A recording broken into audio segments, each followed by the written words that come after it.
Hello everyone, তো আজকে একটা ব্লগ তোমাদের সাথে শেয়ার করতে যাচ্ছি। এটা আজকেরই ব্লগ। তো সকাল সকাল ঘুমের থেকে 5:30টার দিকে উঠে গেছি। আজকে হচ্ছে তোমার শুক্রবার, তো শুক্রবারে আমরা নিরামিষ খাই অনুকূল ঠাকুরের।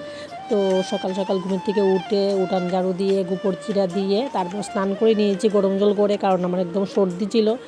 এখন যদি ঠান্ডা জল দিয়ে স্নান করি তাহলে আরও সর্দি হয়ে যাবে। আর রান্নাঘর তোমার রাত্রেবেলায় পরিষ্কার করে রেখেছিলাম, আর কিছু বাসন ছিল সেইগুলি ধুয়ে নিয়েছিলাম গটর মুছে। তারপর আমি আমার রান্নার জন্য রান্না করলাম, পনির তরকারি করলাম, তোমার ডাল করলাম, মুগ ডাল, তারপর ভাজা করলাম। তো পাড়াচির জন্য খাবার টাবার রেডি করে তারপর এদিকে চিকুকে নিয়ে ঘুমের থেকে উঠিয়ে স্কুলে নিয়ে আসলাম। স্কুলেও একটু খেলাধুলা করলো, পড়াশোনা করলো, তারপর বাড়ি চলে আসলাম। তারপর বাড়িতে এসে আরও কত কাজ, তো বিছানাটাকে বিছানাটাকে গুছিয়ে টুচিয়ে তারপর তোমার এদিকে চিকুকে ভাত খাওয়াবো ডাল দিয়ে ভাজা দিয়ে, আর আমার হাজব্যান্ডের জন্য রুটি সবজি এগুলি দিয়ে খাবে। ছোটোখাটো মিনি ব্লগ।